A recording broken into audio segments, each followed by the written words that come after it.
Здравейте!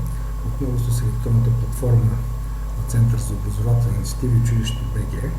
Ние ще продължим нашите занимания с това как да добавяме текст към платформата, като ще разгледаме една втора възможност, която има повече функции за придаване на по-атрактивен характер на текста. Отново най-напред натискаме в горния десен край бутона редактиране, с което активираме редакторските си функции. Отново повтаряме, че към всяка една от темите, разделите или седмиците, в зависимост от това как сме разделили нашия курс, се визуализират две падащи менюта, лявото от които е с добавяне на ресурс, а дясното от добавяне на учебна дейност. Избираме съответната тема, в която желаем да добавим ресурса, натискаме падащото меню и избираме втората възможност за създаване на текст, а именно създаване на уеб страница.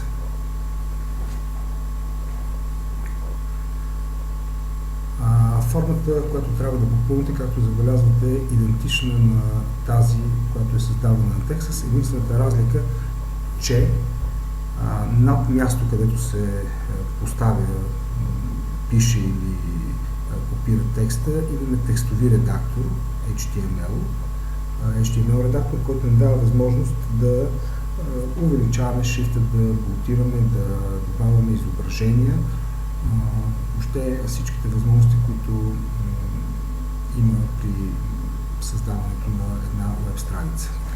Отново даваме име на текста. Отново напомняме, че е изключително важно да бъде написано резюме, за какво се отнася този текст, най-важните неща с няколко думички, които да ни подсещат в момента, в който количеството на ресурси нарасне. Така че пишем описание, за да се подсещаме. И отиваме в евентуално предварително подготвен текст, който копираме.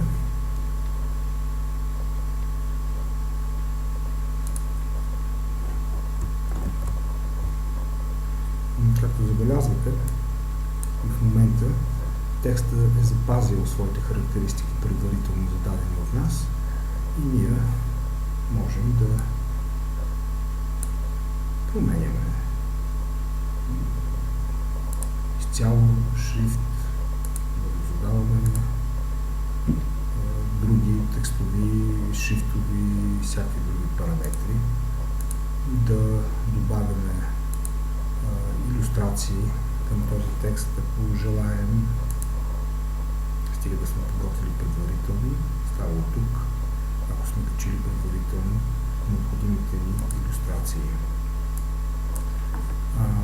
Отново преценяваме дали да се покаже в същия или в нов прозорец, както и това дали да го направим видим и скрит за учениците. Отново правим скрит за учениците. Запазваме.